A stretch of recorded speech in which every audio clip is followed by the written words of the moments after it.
Comment diminuer vos reflux, vos RGO? Il faut absolument retrouver votre poids de forme. Gardez la ligne. Dans cette vidéo, je vous donne 4 clés pour affiner votre silhouette. Alors effectivement, quand on est en surpoids, il va y avoir une problématique au niveau de l'estomac qui va au fur et à mesure se distendre et puis appuyer sur le sphincter entre l'estomac et l'œsophage qui va faire que ce sphincter va se relâcher de manière plus fréquente et donc laisser passer ces remontées acides. Les personnes obèses vont avoir plus de risques de développer un cancer de l'œsophage puisque l'œsophage aura une imprégnation plus importante, un temps d'exposition à cet acide plus important. Donc il est primordial de retrouver son poids de forme, d'affiner sa silhouette pour diminuer ces remontées acides.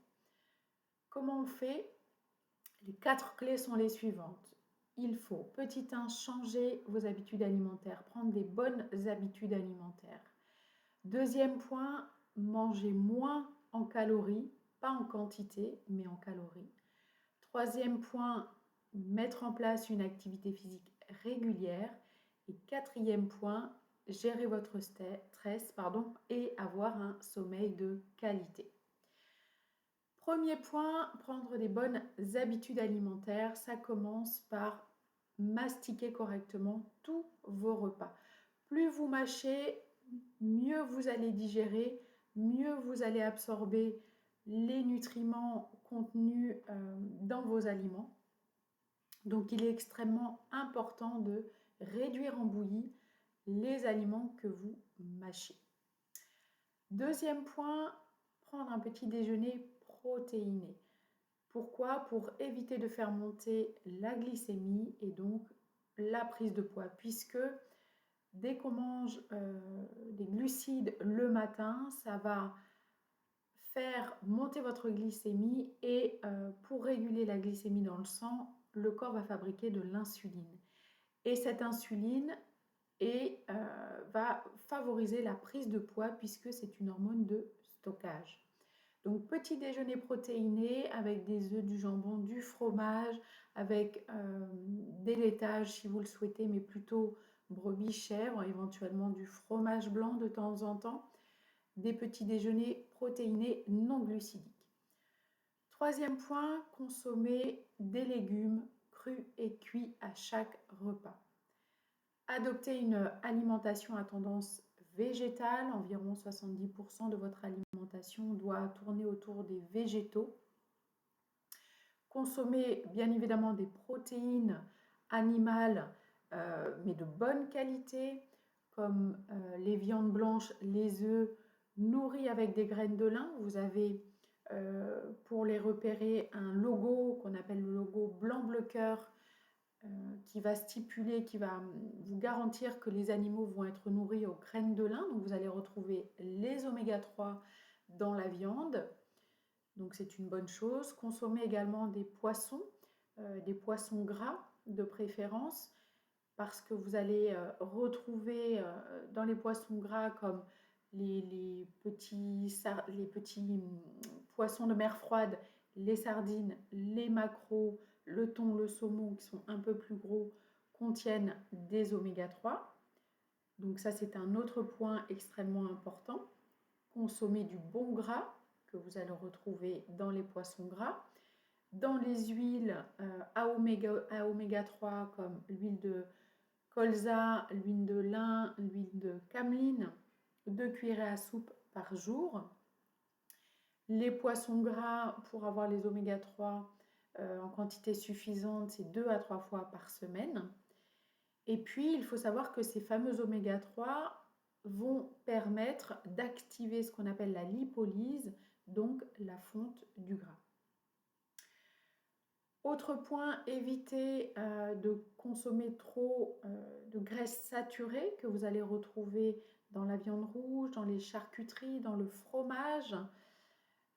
Privilégiez plutôt des laitages source brebis ou chèvre Également, pour les fromages, c'est la même chose, car dans les laitages, vous avez ce qu'on appelle un facteur de croissance qu'on vient de limiter, hein, parce que quand on a par exemple des cellules malignes, eh bien, les facteurs de croissance vont permettre la croissance de ces cellules malignes. Donc, privilégiez plutôt les laitages brebis-chèvre et fromage également de brebis ou de chèvre. Autre point, consommer des aliments à charge glycémique basse. Ça évitera donc d'apporter trop de glucides dans votre alimentation et ainsi vous allez pouvoir diminuer la charge calorique de vos repas. Donc privilégiez des aliments comme les oléagineux, comme les légumineuses, lentilles, pois chiches, haricots blancs, haricots rouges. Des céréales complètes également, ce sont des aliments qui vont faire baisser la charge glycémique de vos repas. Évitez donc tout ce qui est pâte blanche, riz blanc ou alors vraiment les cuire al dente et les consommer avec une belle quantité de légumes à côté. Ça évitera que les glucides ne passent trop rapidement dans le sang. Autre point, buvez suffisamment d'eau, de tisane, de thé également. Quand on a du reflux, il convient de boire très peu, un verre maximum pendant les repas parce que sinon ça va venir distendre l'estomac et donc favoriser les reflux. Donc boire en dehors des repas, 1,5 litre, 2 litres, ça va dépendre de votre activité physique et de votre corpulence également. Donc voilà comment vous pouvez prendre des bonnes habitudes alimentaires et diminuer la charge calorique de vos repas. Évitez également tous ces plats industriels, tous ces acides gras trans que vous allez retrouver dans les viennoiseries, dans les chips, dans les frites, dans tous les plats préparés. Ce sont des plats qui vont contenir trop souvent beaucoup trop de sel, de gras saturés, de graisses trans, que le corps ne sait pas brûler d'ailleurs, et puis contiennent trop de sucre, de gras et de sel, donc privilégiez une cuisine faite maison. Autre point, l'activité physique régulière, à minima 30 minutes de marche rapide par jour. Vous pouvez même télécharger sur votre smartphone, il y a des applications, des podomètres qui peuvent vous donner la quantité de pas effectués chaque jour et à minima viser 10 000 pas par jour. Ça va permettre d'équilibrer les entrées caloriques avec les sorties. C'est comme un compte en banque. Il faut mesurer, il faut que l'équilibre, la balance soit neutre pour pouvoir garder la ligne.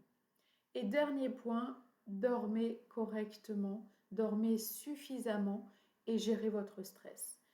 Si la gestion du stress ne suffit pas avec le magnésium, la B6, la taurine, ce dont je vous ai expliqué dans ma précédente vidéo, vous pouvez rajouter de la phytothérapie, des plantes comme la valériane, la passiflore, la rhodiola, qui sont des plantes qui vont aider pour le sommeil. La rhodiola va aider pour diminuer le stress également. Et si cela ne suffit pas, il y a aussi des compléments alimentaires de mélatonine que vous pouvez vous procurer, soit à effet prolongé ou à libération immédiate. Ça va dépendre du besoin.